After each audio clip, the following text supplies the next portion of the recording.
Good evening.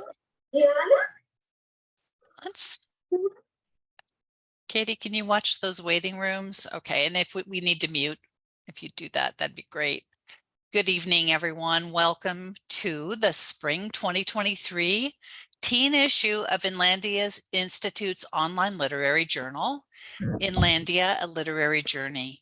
Tonight marks our 6th annual all-teen issue, where teens 13 to 19 share their art, fiction, nonfiction, and poetry selected for inclusion in the journal by teen editors.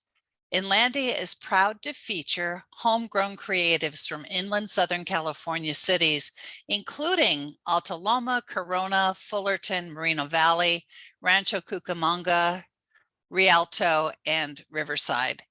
They're not here tonight, but we also have teen contributors from as far away as Florida and South Carolina, Wisconsin and Kansas, and Canada and India. But before we get too far into our program, I'd like to say a few words on behalf of our region. Inlandia Institute respectfully acknowledges and recognizes our responsibility to the original and current caretakers of this land, water, and air, the Cahuilla, Tongva, Luiseño, and Serrano peoples, and all of their ancestors and descendants, past, present, and future. Today, the Inlandia region is home to many indigenous peoples from all over the world, and we express our gratitude to them for allowing us the opportunity to live and work on these homelands. And now I would like to get going with our program in full. I am Janine Peroy-Gamblin, and I'm Programs Coordinator for Inlandia Institute, as I mentioned to many of you here earlier. Katie Porter, our Executive Director, is working behind the scenes, so she's here, but you may not be able to see her tonight. And then we have Erin Michaela Sweeney, who is the Managing Editor of the All-Teen edition of Inlandia. And Erin, in a minute, is going to say a few words, but I want to say that she is amazing, and we are so lucky to have her. She writes, speaks, and teaches about the healing potential of mindful creative self-expression. For 20 years, she was an editor on the East Coast, but returned to inland Southern California in 2011 to hang out at City of Hope for spa days, as she calls them. Yes, there's a memoir there. She supports other creatives' adventures as managing editor of Inlandia Institute's online literary journal. She loves her child unconditionally and forever humbly serves Rexy, the cat queen. So Erin's going to say a few words and share a sneak peek of the online issue. We will be sure and put that link in the chat before the end of the program. And if we forget somehow, please remind us. And it will be going out by email soon, but I know you're going to be anxious to see it up and live. So Erin, would you like to say a few words? Sure thing. Thank you, Janine, and for your generous words. I appreciate that. And I've been managing editor. This is my 3rd issue that I've helped to get to live here, and I love working with the teens. They blow me away. You all blow me away that you're able to not only have the talent to put together these creative offerings, but you have the mental and emotional mettle to put it out there, to submit it, to see if it's accepted, and also to be here tonight to share it with us. So thank you so much for sharing. I'm going to try to do my screen share now, and this is the front page of the latest edition of our online journal, Inlandia, A Literary Journey, the Spring 2023 Volume 14 all-teen issue. And to go into the contents, one can either click on the image or hit the enter button below. And we're going to click our way through to the contents page here. And this is a beautiful digital illustration by Lauren Frame from Rancho Cucamonga. She's our cover artist, and we feature her with a short interview, and her images are sprinkled throughout the poetry in this issue. If you would like to read more about this year's teen editors, you can link through here to that. I'll link through just briefly. And there's some artwork as well sprinkled in through here. And then as we come down here, we have lots of lovely poems presented this time. Some that are visually stimulating. The design here helps to go along with the theme of the poem. We have others that follow certain patterns. You'll notice that this first verse, the second line, is then repeated as the first line. And there's this pattern that continues, and it's called a pantoum, which this poet puts in the title. And I'll also mention that we have prose poems as well. So it looks like Maddie's poem is written like prose, like fiction or nonfiction, but this is actually a poem. So we have lots of different styles of poetry, which I find wonderful. The fiction that we're featuring fall into lots of different genres. There's No Sound in Space is a fiction where Ozma has written in the second person, if you want to be a pilot. So it's not first person of, I want to do this, or third person, they want to do that. It's you, which is a quite advanced point of view to write from.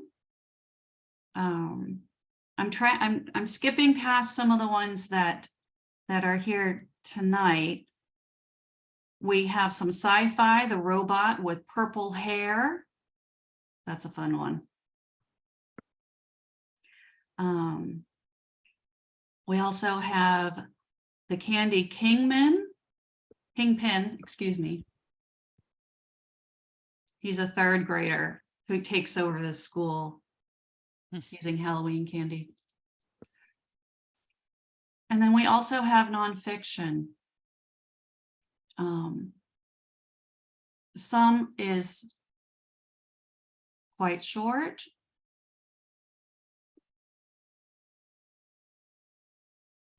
And others are more in depth.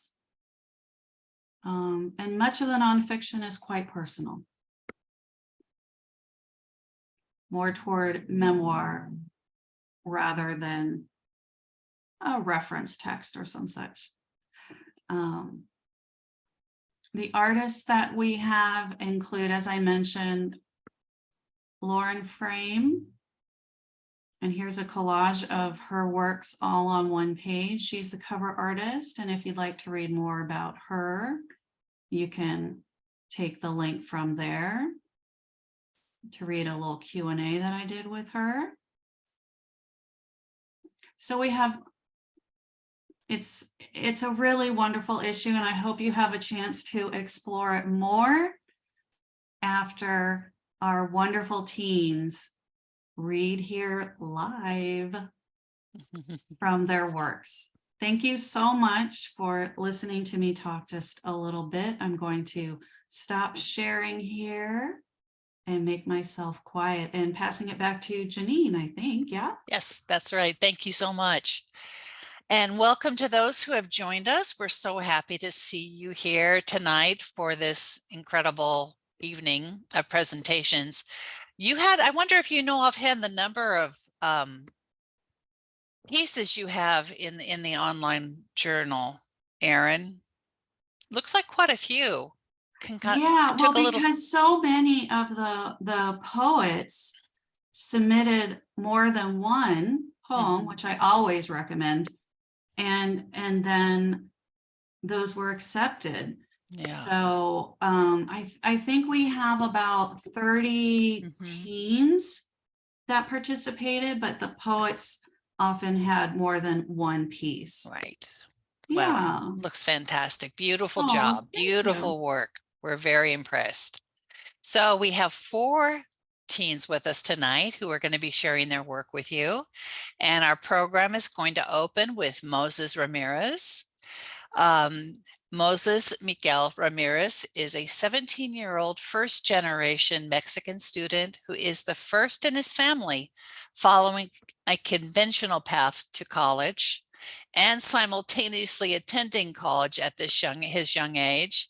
He juggles coursework and being a role model for 5 younger siblings. So, Moses, welcome. We are very happy to have you here tonight. So I'm going to turn it over to you and let you tell us a little bit about your piece, and then we'd love to hear it. Thank you. Hi, I'm Moses, as I'm sure you guys have heard, and I wrote this piece simply as a memoir to what happened and as a way to commemorate my roots and really where I came from and how I am the person I am today. So I will begin reading it. So this piece is titled, I Blame Myself for Their Sins. In comparison to the rest of my family, I have always looked physically different from them. My parents, both of Mexican descent, had birthed me, a baby that looked as if he were from Asian descent. Of course, with that came the jokes. I was consistently told by my other family members that I was switched at birth and that my real parents were both Asian. As a child, I did not understand the cruelty of this joke, but I can look back now and feel disappointed in my family members. The jokes they made were a cruel thing to say to a child who didn't understand why he looked the way he did. Despite that, I still found myself to grow into a somewhat narcissistic person, possibly as a result of trying to overcompensate for my insecurities. When you're young and consistently told that you are gifted and excel in all academics, you start feeling superior to others.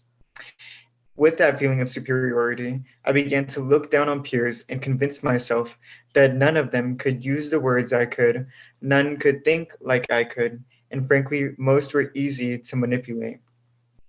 Without having any experiences that could prove me wrong or humble me at a young age, unfortunately, my narcissism and feelings of superiority only continued to worsen, at least up until that fateful day in middle school that would change my perspective for the rest of my life. Middle school was likely the cruelest and harshest period of my life. A scrawny, skinny, pimple faced, slightly Asian looking preteen like myself had not yet realized that in middle school, my narcissism combined with my lack of understanding for the cruel insults preteens could muster up were slowly combining to humble me to a degree that I had never experienced before. Despite the routine insults I experienced, my ego still managed to survive through all the bullying and name calling. That is, at least until 7th grade, when everything changed. During the summer before 7th grade, my first dog, a pug that had been raised with me as a part of my family, had passed away. My first experience with death had been one that was fueled by blame, shame, and tears.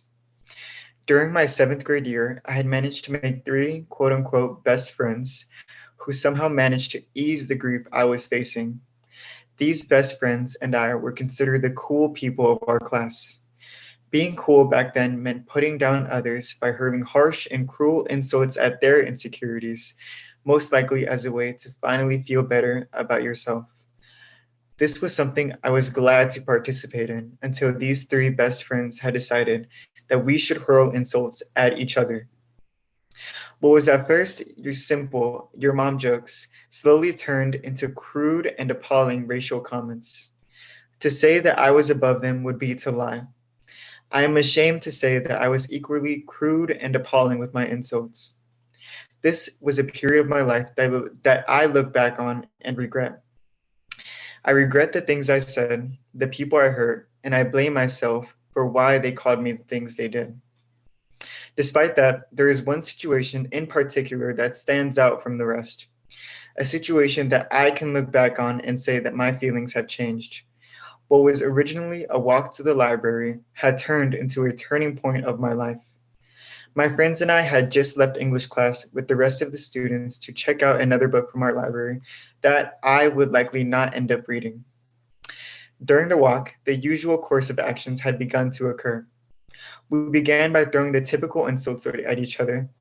How I always wore a sweater to hide my scrawny figure, how Daniel had little to no eyebrows and large hands, or how Heido was short compared to the rest of us. Nothing truly new.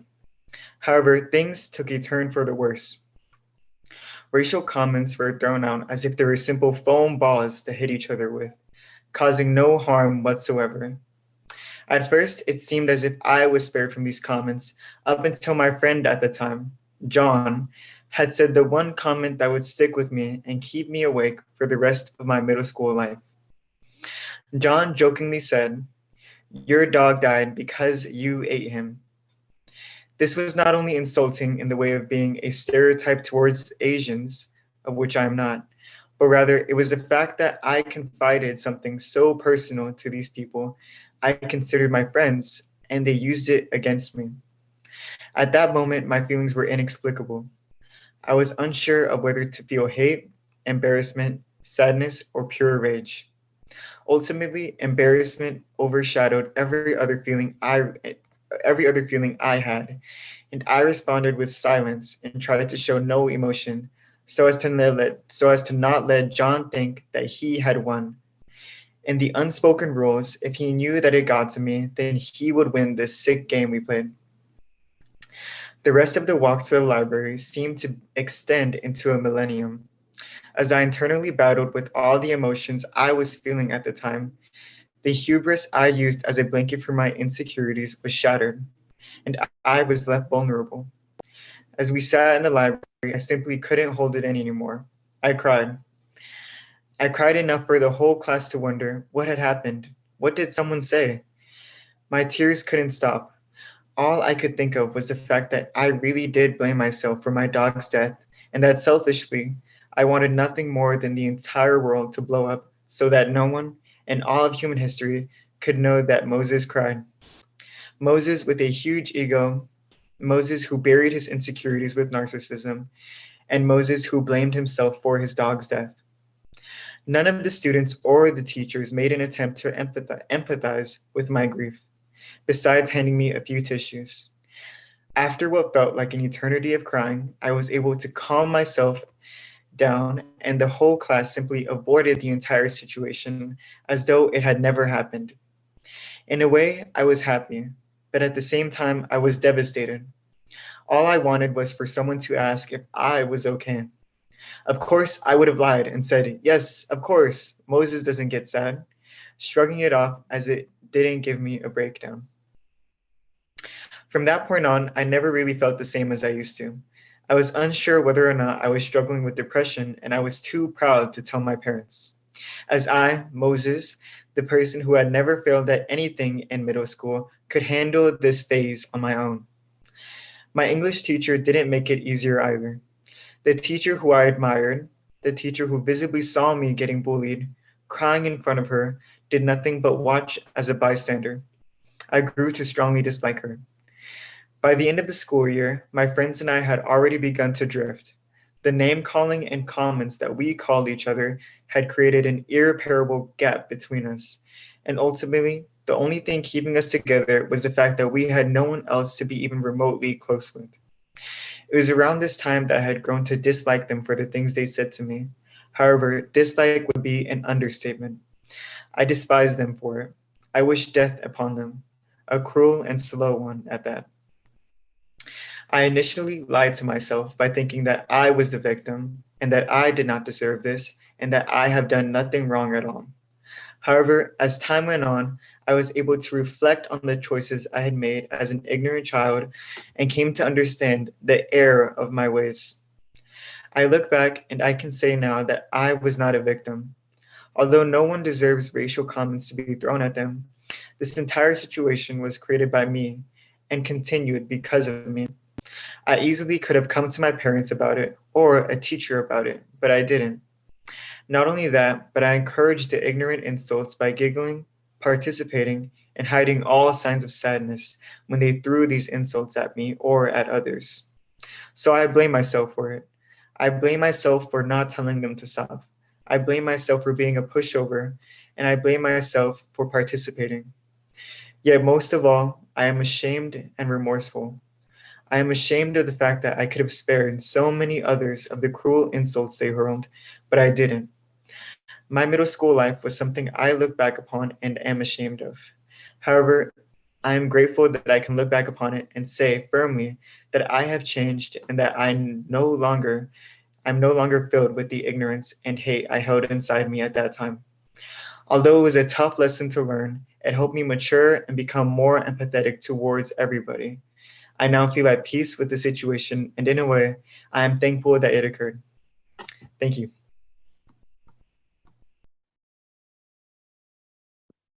Thank you so much, Moses. What a beautiful, powerful piece. We're all in awe. Thank you for sharing that with us. Our next reader is Natalie Brooks. Natalie was born in La Sierra, California, and has lived in the Inland Empire her whole life. She enjoys playing with her cats, who are named after two literary characters, writing, baking, and reading. She has been an avid reader since the age of 4. Her favorite genre to read and write is fiction, and she's going to share a piece of that today. But Natalie, you've got me curious. What are your cats' names?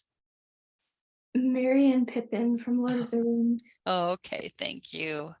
So tell us what you're going to be reading today and tell us a little bit about it. Okay, so hi everyone, I'm Natalie Brooks, as you heard.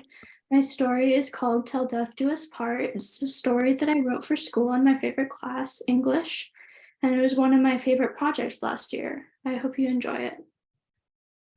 Okay, so the detective, clothed all in black, knelt over the still body. A tear fell onto his sister's lifeless face.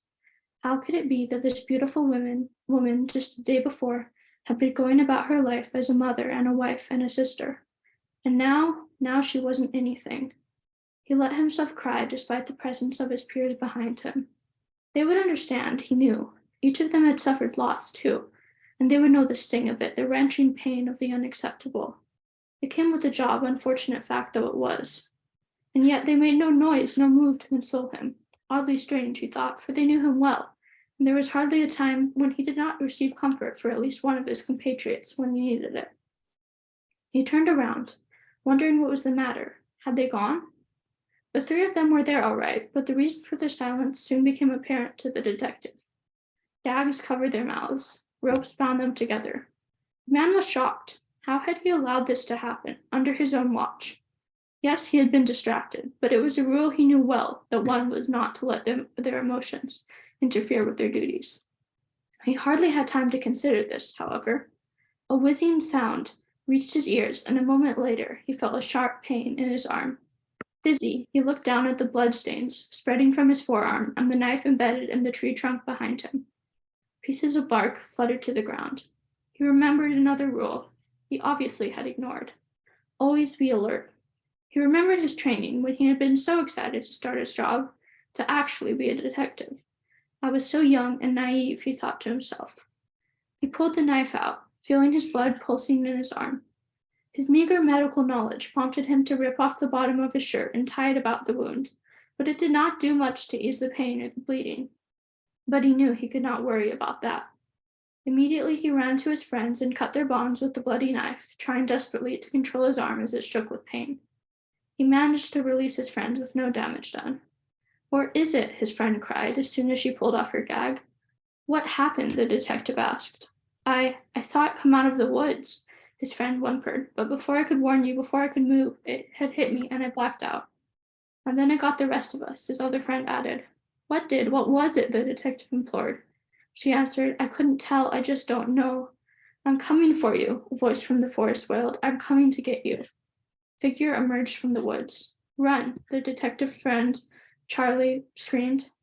Our man said, his voice breaking. I know where to go. Follow me.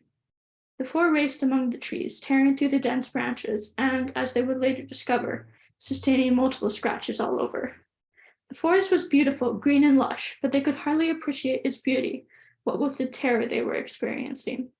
Instead, as they ran, an old fear and sadness resurfaced for the detective.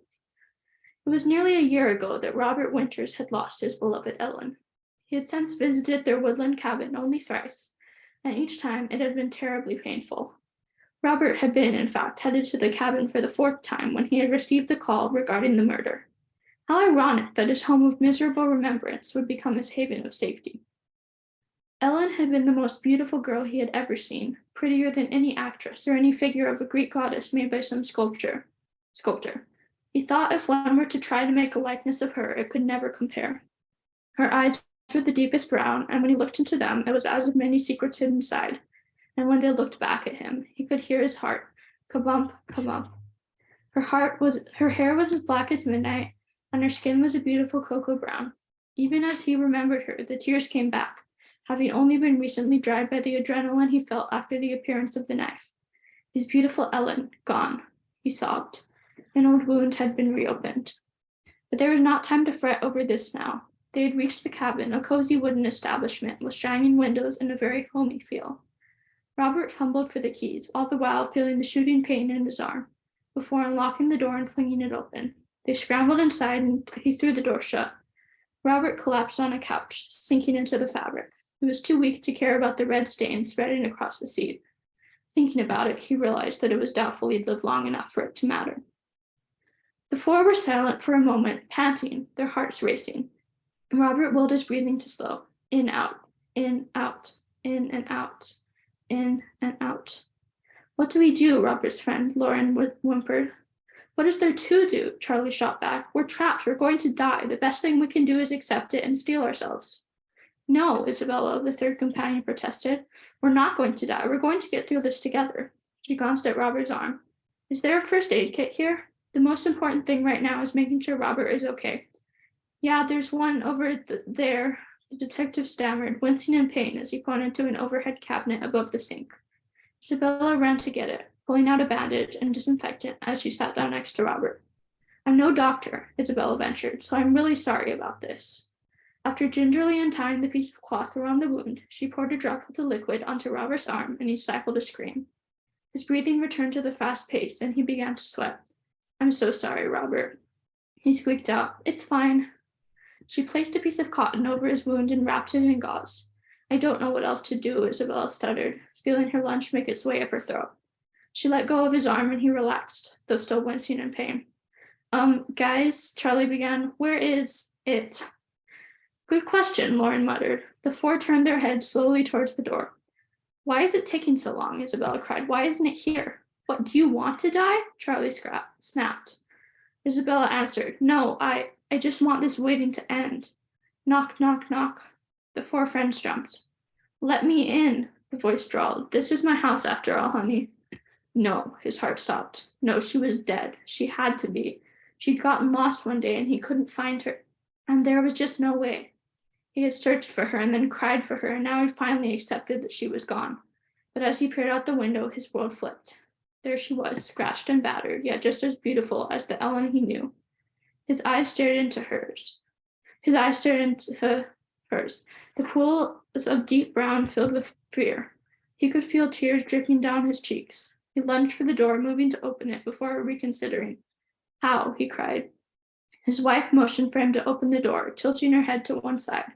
He could hear, muffled through the window, Come out, dear.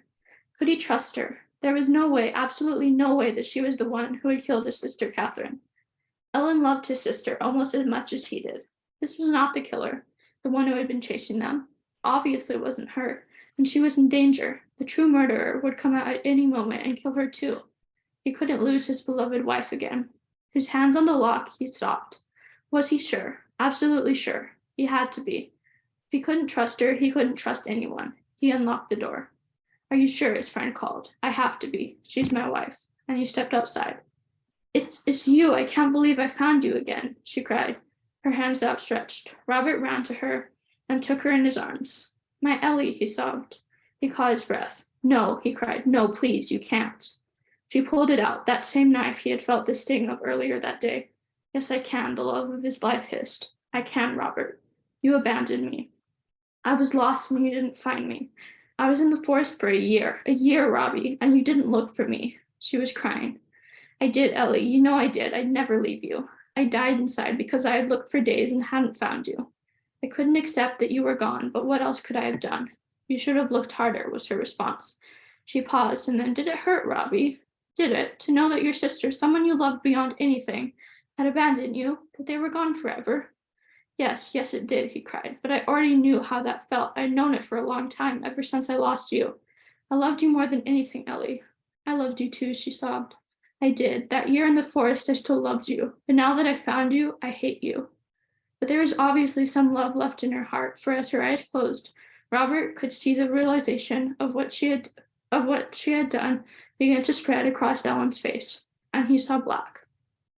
Thank you all for listening. Thank you, Natalie. Oh my goodness, we were riveted. Amazing, amazing work. Thank you so much for sharing it with us tonight. Catch my breath. Our next reader is Amani Shroff. Amani is 14 years old. She lives in Redwood City, California, and is a freshman at Carlmont High School. Her passion for writing began when her father bought her a poetry book. The book lit a fire that has grown. When she is not writing, she loves to try new foods, take photos, and volunteer in her community. Welcome, Amani. Tell us what you're going to be reading tonight and maybe a little bit about it. Thank you so much. It's such an honor to be here. So I'll be reading 2 poetry pieces. And the first one is called Canard, which is like a secret or a story. So it goes. Amani, could you turn up your volume just a little bit? I think we're having a hard time hearing you. Sorry to interrupt. I hope. No worries. Perfect. That's so much better. Thank you. Yeah. I'll just so the first piece I'm reading is called Canard, and a canard is like a story or tale that's often spread around. And it goes, it makes its way into the necks of coat hangers. It weaves through the pockets of big cashmere coats. It ties a loop around the neck of women with manners. In loopy letters, it writes page-long notes. It hovers in the air in New York and covers the bottles of cheap perfume. It's the sound of a collector's knives cutting cork, and if you don't say it, it will presume. It garners words that fall off the table, mumbled. It collects the loosened words bedeckled by an accent. It kills with no aim and collects what tumbles. It is your friend if it never mentions your sorrows. And then my next piece is called $3.50, and it's and it goes, these girls don't deserve love. The girls who will never be good enough.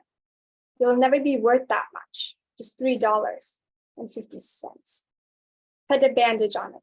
If it hurts, if it pains, if it aches, seal it up. That is what their mothers tell them in the morning when they have bleeding fingers, bleeding arms, blood dripping down their legs. They call us the invisible girls. We make no noise, and we do what we're told. We live in the suburbs where miles of crowded houses leave no space. At snow falls in backyards of unlikely victims. and families share meals together under a single candle, and mothers kiss their children for school, and fathers use newspapers to patch the ceiling. But at the end of the day, when they check their pocket, they crumble up the hospital bill. We eat on Mondays and Wednesdays. We eat what we can, and carve love out of cardboard, and casts out of tissue paper, and thermometers out of mothers' tired wrinkled hands, and anesthesia out of biting towels, and x-rays out of film cameras. They can sell us for $3.50. Keep the change.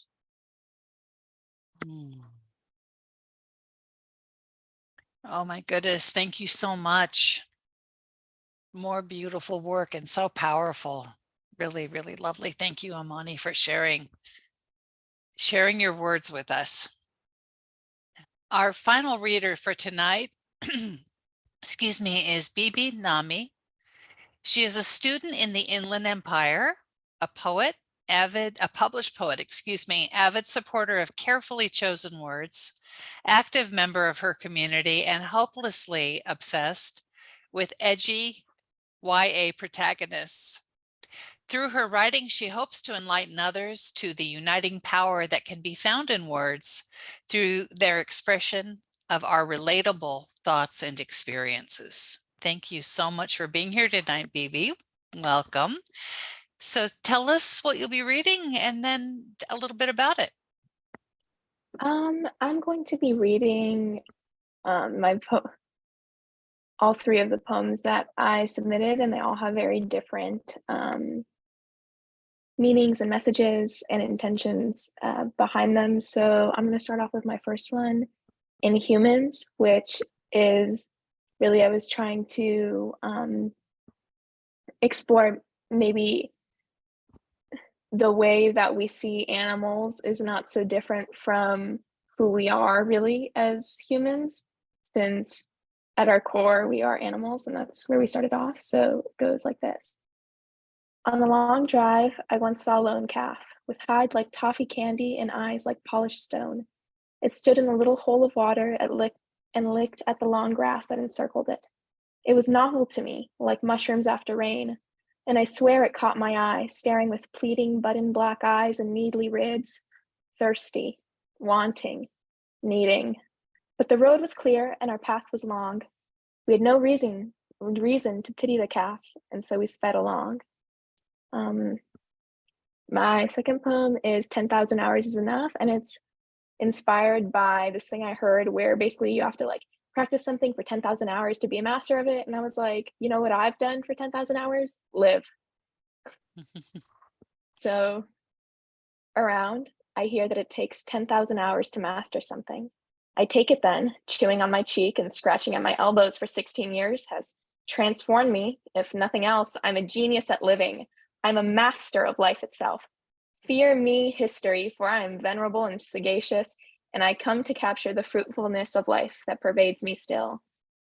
As a newfound genius of the first degree, and granting that my genius gives me some kind of authority, I compel the masses to fall by my living knee.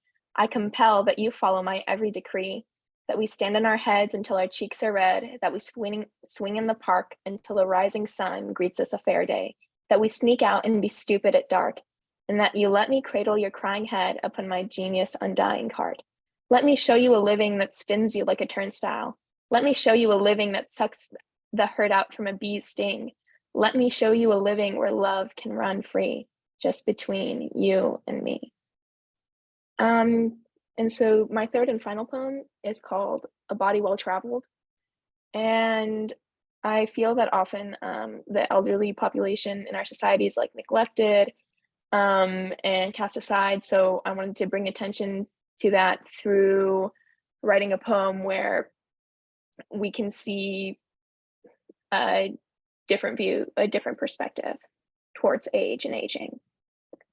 When my grandmother died, her best friend traced the palm of my hand with long and delicate fingers in a shopping mall plaza, and she told me my future. This was 3, almost 4 years ago now. Still, I feel some pull towards her prediction, thinking in the mysterious ways of the world, and thinking it's silly the way we've assigned meaning to even the lines of our palms, Let our bodies become subjects of mysticism and fortune tellers for a road not traveled. Even though I question her prediction, there's a small part of me that wants to be washed over by her words. Perhaps I let myself be tricked into some false sense of security by silvered hair and skin come loose like a spool of ribbon, that venerability where age is the guarantor, moving out from the lips like the soft undulations of the sea at night, creeping up onto the shore and then back again with a quick breath, pulled back and forth by the force of the moon and nature, just as mystic and sage as a body so well traveled that it unravels now. A body with folds and fine lines for every laugh, worship, and tale. A body pressed, pushed, and pulled against each force that it has seen in the 3 or 4 lifetimes more than I have yet to launch myself upon. Tell me that this is false prophecy, that fate is no more than a footprint in the sand. For in magic do I braid myself, and written in spells do I finally understand, where I too will unravel unplanned.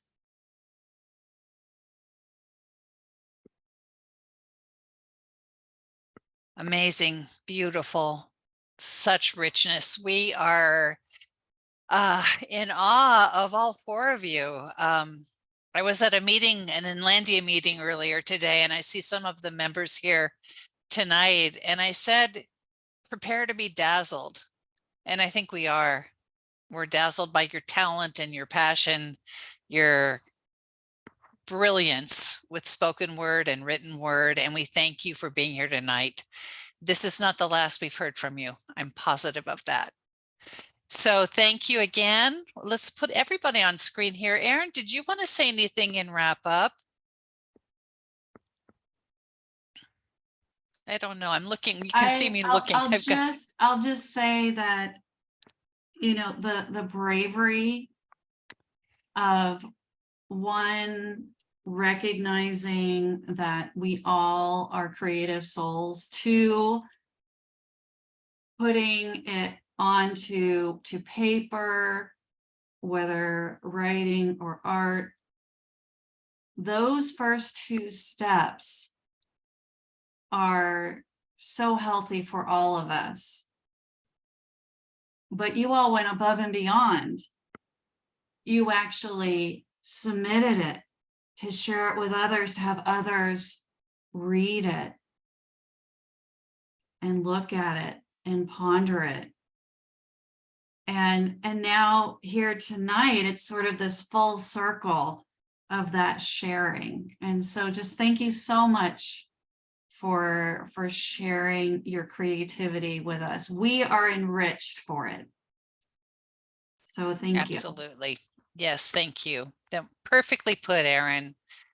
We're gonna have that hushed experience that happens after you've heard or read something profound and beautiful. So we appreciate your sharing your hearts and minds with us tonight. So thank you all for being here, the audience members who came. Again, I'm Janine Perra-Gamlin, and I'm Programs Coordinator for Inlandia Institute. I want to mention that we have an upcoming event, and I'm putting it in the chat, the graphic. We have the launch of a new anthology that's just come out. We just received copies of the books this week. I happened to notice the editor of these Black Bodies Are, which is the name of the anthology. It's a Blacklandia anthology project, is here, Romaine Washington. And Romaine, I'm kind of putting you on the spot just by mentioning it, but feel free to give a wave if you'd like to say a few words about it. But we'll be having the launch at Fairmount Park in honor of Juneteenth. There's a Juneteenth celebration. Fairmount Park is in Riverside. For those in the Inland Empire, you know that. And readers will be presenting their work beginning at 3 o'clock at Fairmount Park by the bandshell. So if you can make it, please stop by. You won't be sorry. So thank you all for being here tonight. We hope to see you all again. We have a new series of workshops beginning in the fall that are free. We invite you to take a look at our website in the next few weeks. It's not ready yet with what we need to share, but we will be having new writers workshops, and they're a great opportunity to participate and also get published. So thank you all for being here tonight, and we look forward to next time. Take care. Bye-bye.